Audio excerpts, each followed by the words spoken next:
La apodaron Princesa TNT por sus fiestas explosivas y su pelo rosa.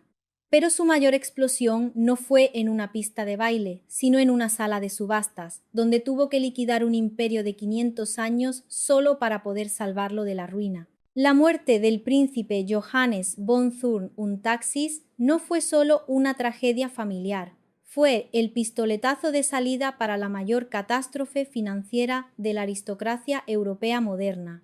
Imagínate la escena, 14 de diciembre de 1990. Mientras la tierra fría de Baviera caía sobre el ataúd de su marido, la princesa Gloria, con solo 30 años, no lloraba únicamente a un esposo, lloraba el fin de un mundo, porque lo que heredaba no era solo el palacio de Saint Emmeram, con sus 500 habitaciones y sus 30.000 metros cuadrados de grandeza. No, lo que de verdad heredaba era una deuda de 500 millones de dólares, un monstruo que generaba 130.000 dólares de intereses cada día. Sé lo que estaréis pensando. ¿Cómo es posible? La princesa Punk, la que se teñía el pelo de rosa neón y llevaba botas de combate con vestidos de alta costura, la que organizaba fiestas de 20 millones de dólares donde Mick Jagger cantaba y Andy Warhol pintaba retratos, sí, esa misma. La que la prensa llamaba Princesa TNT, la Socialité Dinamita, estaba ahora sentada sobre una bomba financiera a punto de estallar. Pronto descubriría que aquello no era un cuento de hadas, sino una jaula dorada, la más cara y ruinosa de toda Europa. Junto con el palacio de Saint Emmeram, que por sí solo costaba 3 millones al año solo en mantenimiento, venían 80.000 acres de bosque, 25 castillos repartidos por Alemania como piezas de un ajedrez medieval y colecciones de arte de un valor incalculable. Y la deuda. Una deuda que, ajustada a la inflación de hoy, superaría los 1.200 millones de dólares. El príncipe Johannes, tras 2 trasplantes de corazón fallidos, dejaba a su joven viuda ante un abismo financiero.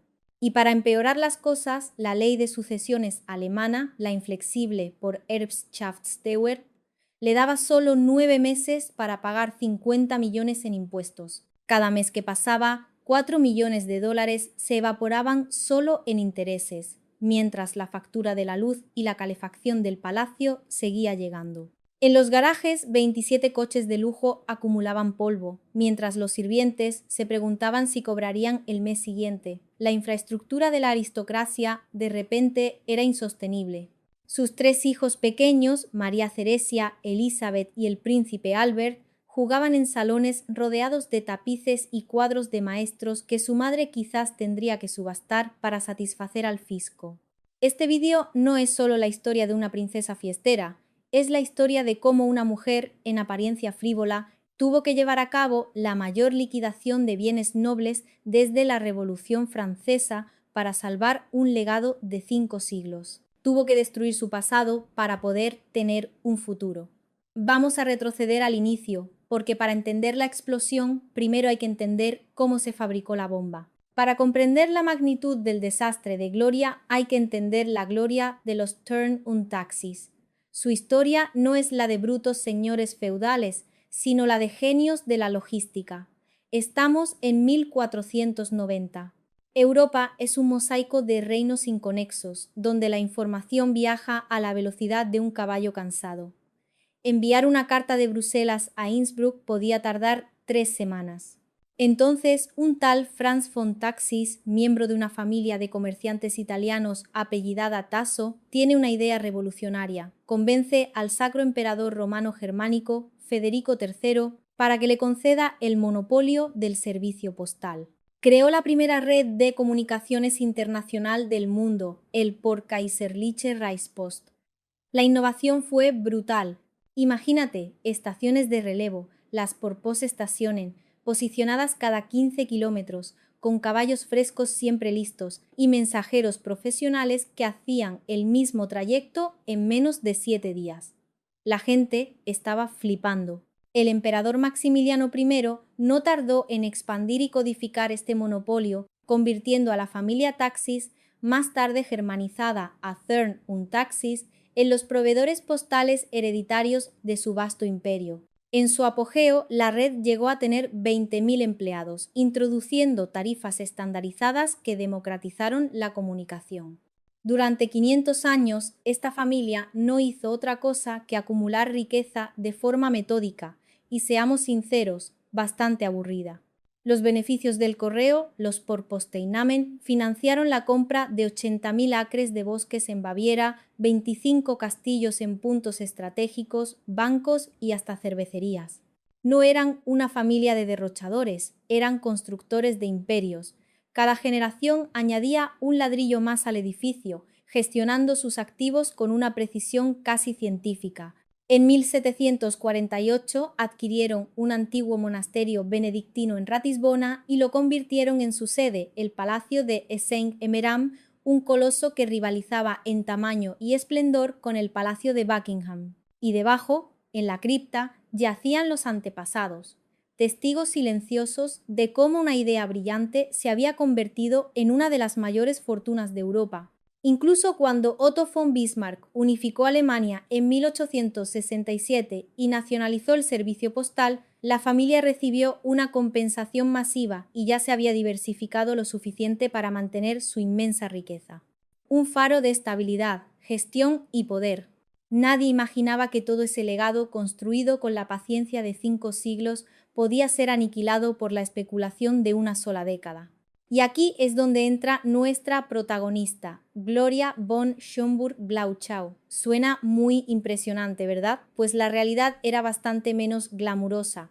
Aunque era condesa de una familia con un linaje que se remontaba a la Edad Media, su padre, el conde Joachim von Schönburg-Blauschau, había dilapidado la fortuna familiar a través de malas inversiones y hábitos caros.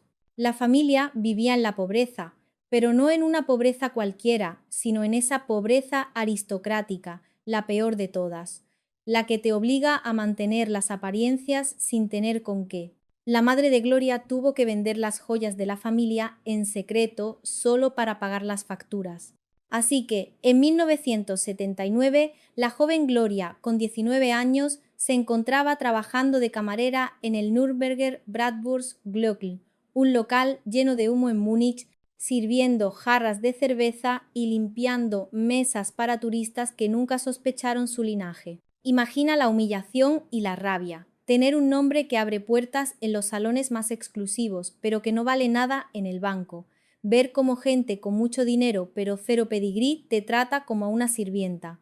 Gloria no era una princesa triste en una jaula dorada, era una noble empobrecida que solo quería salir de allí. Era pragmática, inteligente y tenía una energía arrolladora.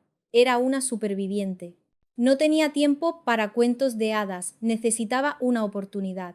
Y esa oportunidad estaba a punto de entrar por la puerta del bar, con 53 años, un título principesco y una necesidad tan desesperada como la suya. Era una situación que olía a salseo, a un pacto con el diablo que, sin embargo, ambos estaban más que dispuestos a firmar. Porque en el mundo de la aristocracia a veces la necesidad es un afrodisíaco mucho más potente que el amor. Gloria no era solo una cara bonita, era una luchadora forjada en la adversidad de una nobleza venida a menos. Una niña rota que había aprendido a la fuerza que un apellido ilustre no te da de comer. Esa dureza, esa falta de sentimentalismo sería precisamente lo que la salvaría años más tarde. Ahora vamos a conocer a la otra mitad de esta extraña ecuación, el príncipe Johannes. A sus 53 años, cuando heredó el imperio familiar en 1982, era uno de los solteros más ricos y excéntricos de Europa. Era el 11º príncipe de su linaje, una carga pesada. Al principio lo gestionó todo como se esperaba de él, coleccionando arte de forma voraz, manteniendo los bosques con precisión científica y organizando elaborados entretenimientos para la nobleza europea en el Palacio de Saint, en Meram o en el Schloss Garatshausen. Pero había un problema, uno enorme: seguía soltero. La presión familiar era inmensa. Según las leyes nobiliarias alemanas, la supervivencia de la dinastía requería un heredero varón legítimo. Sin un hijo, 500 años de historia podían terminar con él. Los rumores, claro, volaban como cuervos. Se decía que era homosexual, o simplemente demasiado quisquilloso, o quizás un vividor que no quería atarse. La cosa es que, fuera cual fuera la razón, el tiempo se le agotaba. Necesitaba una esposa, y la necesitaba ya. Tenía que ser joven, fértil y preferiblemente de buena cuna para no desentonar. Y entonces unos amigos casamenteros, actuando como agentes del destino, le hablaron de esa joven condesa Gloria von Schönburg-Blauschau, con su energía rebelde y su situación desesperada. El encuentro en aquel bar de Múnich no fue casualidad, fue una audición cuidadosamente orquestada. Él tenía 53, ella 19, una diferencia de 34 años. No era un romance de cuento de hadas, era una transacción, un contrato no escrito. Ella le daría los herederos que necesitaba para asegurar su legado, él le daría la riqueza y el estatus que ella anhelaba para escapar de su jaula de pobreza. Un pacto muy bonito, sí señor, que escandalizó a toda la alta sociedad europea, pero que ambos entendieron a la perfección. Porque lo que parecía un simple problema matrimonial, en el fondo era una cuestión de supervivencia, la supervivencia de uno de los linajes más antiguos y ricos del continente. La boda, el 31 de mayo de 1980 en la Catedral de Ratisbona, fue un espectáculo surrealista. Los amigos punk de Gloria, sacados de la escena underground de Múnich, se mezclaban incómodamente con la realeza europea. Parecía la colisión de dos siglos distintos en plena Baviera medieval. Y de la noche a la mañana, la vida de Gloria cambió por completo. La camarera se convirtió en la dueña de un palacio de 500 habitaciones y decidió que no iba a ser una princesa discreta. Al contrario, lo petó. Su llegada a la escena internacional fue una calculada bofetada a las anquilosadas tradiciones europeas. Se tiñó el pelo de rosa, de naranja, de azul eléctrico, con cortes asimétricos que escandalizaban a las damas que llevaban el mismo peinado durante décadas. Vivienne Westwood y Jean-Paul Gaultier competían por vestirla, creando un armario que mezclaba chaquetas de cuero con vestidos de gala, botas Dr. Martens con tiaras de diamantes que se ponía del revés a propósito. Era una performance constante. Las revistas no sabían cómo clasificarla. Princesa punk, rebelde aristócrata. La cosa es que el apodo Princesa TNT, la Socialité Dinamita, se le quedó grabado a fuego. Las fiestas en Essen redefinieron el concepto de entretenimiento.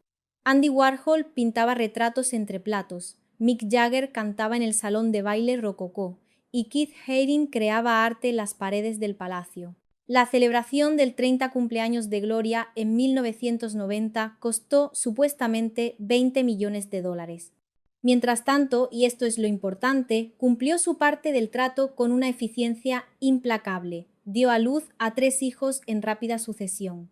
María Teresia en 1980, Elizabeth en 1982 y el crucial, el heredero varón, el príncipe Albert en 1983. Con sus obligaciones dinásticas cumplidas, Gloria se lanzó de lleno a ser el epicentro de la cultura de los 80. En 1985 fue arrestada en el aeropuerto de Múnich por posesión de hachís, consolidando su reputación de rebelde. Johannes la defendió con una arrogancia aristocrática que encantó a la prensa. Es joven, está experimentando. ¿Qué esperáis de una chica que creció en los 60? Detrás de la provocación había un propósito, Saint. Meram se convirtió en la dirección obligatoria para cualquiera que fuera alguien en el arte, la moda o la música. Y Johannes, quizás para compensar la extrañeza fundamental de su acuerdo, financiaba cada capricho sin hacer preguntas.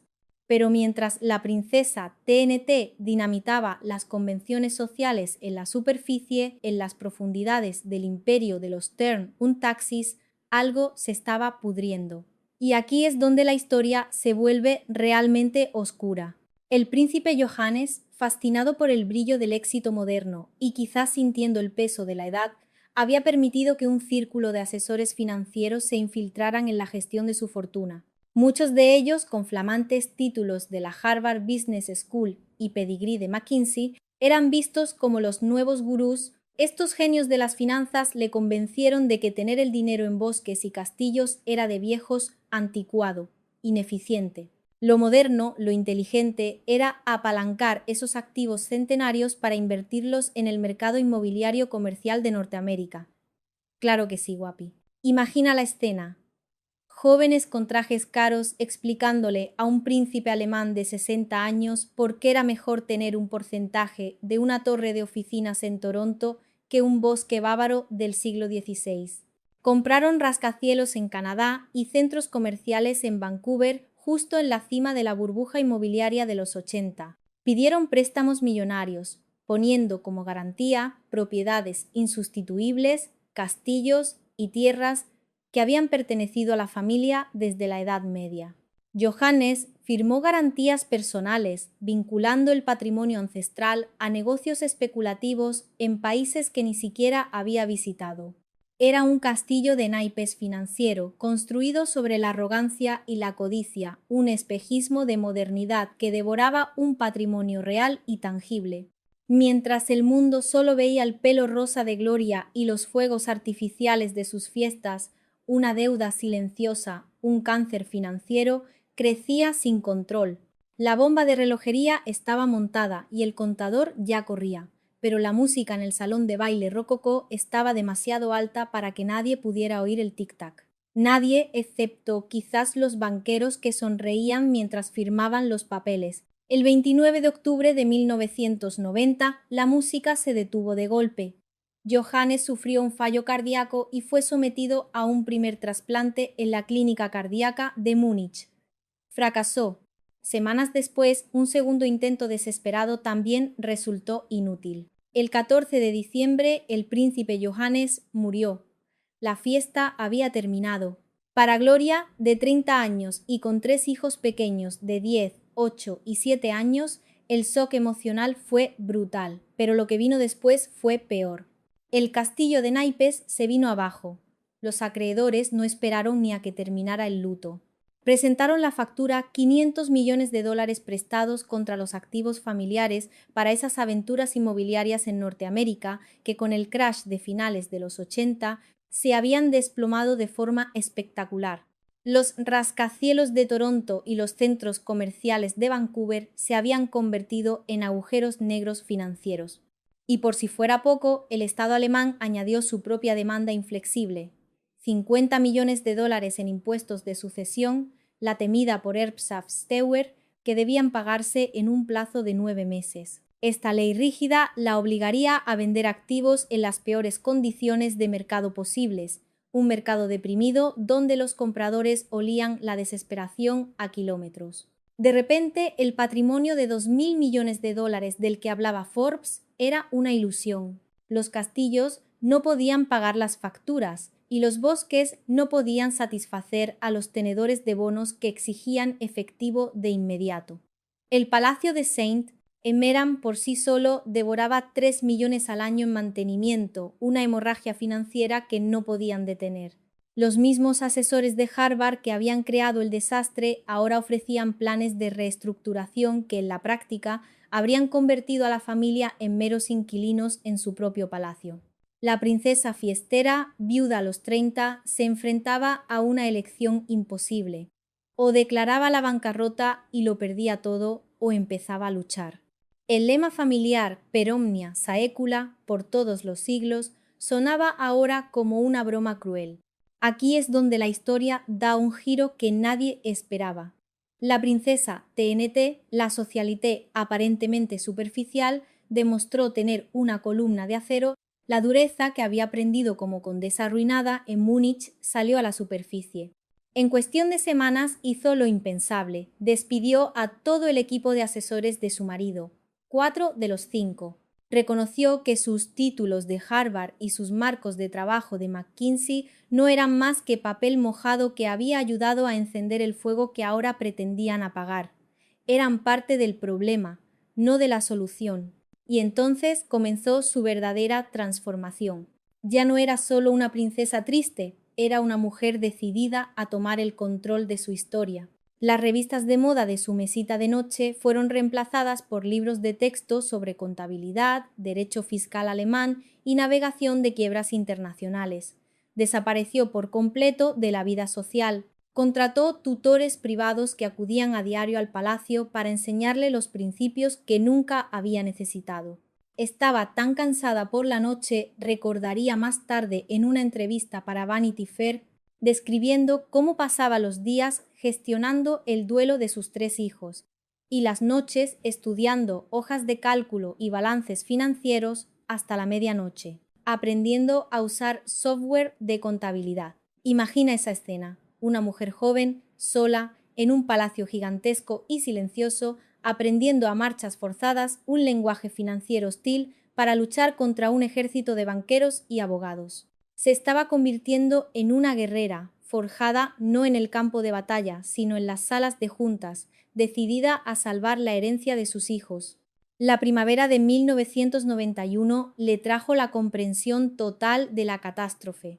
Sin una cirugía radical, sin vender los tesoros acumulados durante 20 generaciones, la dinastía Thurn-und-Taxis se desvanecería en los tribunales de bancarrota. La princesa que había organizado las fiestas más extravagantes de Europa se preparaba ahora para orquestar la liquidación aristocrática más grande desde que los revolucionarios franceses subastaron Versalles. La estrategia de Gloria fue de una precisión quirúrgica y una frialdad absoluta. Venderlo todo, excepto el núcleo irreductible. El Palacio de St.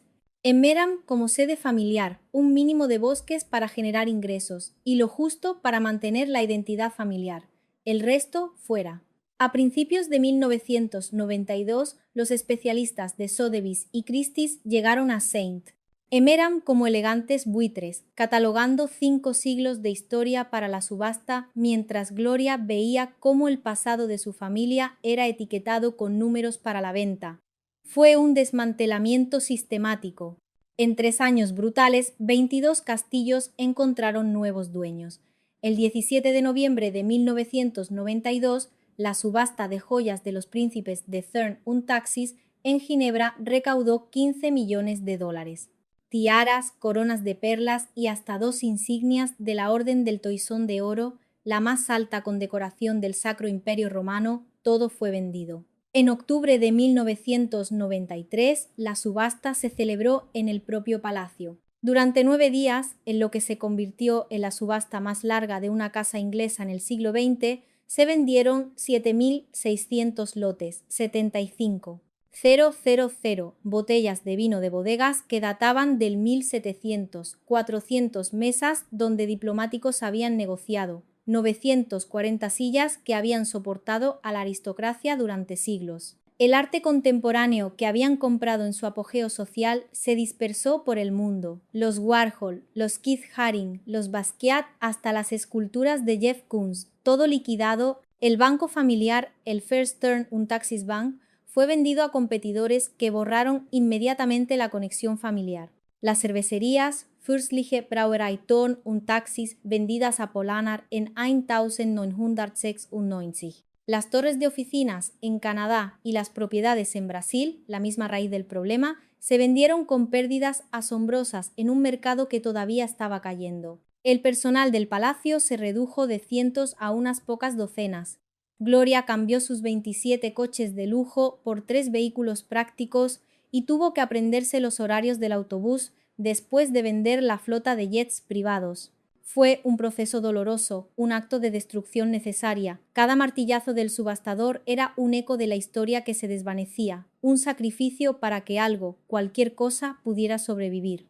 La venta masiva de activos apenas hizo mella en la montaña de deudas, pero dio a Gloria el oxígeno que necesitaba para pensar. Y aquí demostró que no solo era fuerte, sino también increíblemente innovadora. La antigua princesa punk se convirtió en una empresaria visionaria. Negoció un acuerdo sin precedentes con las autoridades de Baviera. Donó obras de arte de valor incalculable a museos públicos a cambio de $80 millones en créditos fiscales, convirtiendo el patrimonio en un alivio de la deuda. En 1995 tomó una decisión que habría horrorizado a sus antepasados. Abrió las puertas del Palacio de St. Emmeram al público. Rápidamente atrajo a 300,000 visitantes anuales, cuyas entradas financiaban el mantenimiento del mismo monumento que venían a admirar. Empezó a alquilar el salón de baile rococó para eventos corporativos, las salas vacías del palacio a bufetes de abogados y la capilla para bodas de lujo. Cada espacio que antes generaba costes ahora producía ingresos. Transformó los bosques restantes, certificándolos para la silvicultura sostenible, generando ingresos inesperados a través de los créditos de carbono. Para 1998 la crisis había pasado. Las deudas estaban saldadas, los impuestos pagados y el núcleo del patrimonio preservado. Su hijo, el príncipe Albert, heredó en 2001, al cumplir los 18, una fortuna estabilizada. Reducida de miles de millones a cientos de millones. Sí, pero real, no una fantasía apalancada. La Harvard Business School inmortalizó la hazaña de Gloria en un caso de estudio, el 295-038, analizando su gestión de la crisis como un modelo a seguir. Si algo nos enseñó la historia de Gloria es que la supervivencia a veces requiere una brutalidad pragmática. La princesa TNT tuvo que provocar su mayor explosión para despejar los escombros de un exceso acumulado, dejando una fortuna más pequeña pero sostenible para el siglo XXI. Su transformación de princesa fiestera a guerrera financiera estaba completa, demostrando que a veces, para preservar el futuro, primero hay que destruir el pasado. Pues eso ha sido todo por el vídeo de hoy. Espero que os haya gustado mucho. Y ahora os leemos a vosotros. ¿Conocíais la increíble historia de la princesa TNT? ¿Recordáis su época en los 80? Dejadnos vuestras experiencias en los comentarios. Si no sabéis qué comentar, podéis dejar este emoticono y os daremos un corazón tan pronto como podamos. Si os gustan estas historias, no olvidéis darle a like y suscribiros a Content Channel para no perderos la próxima. Muchas gracias a los miembros del canal por vuestro apoyo. Y ahora sí, sin nada más que decir, nos vemos en la próxima. Chao.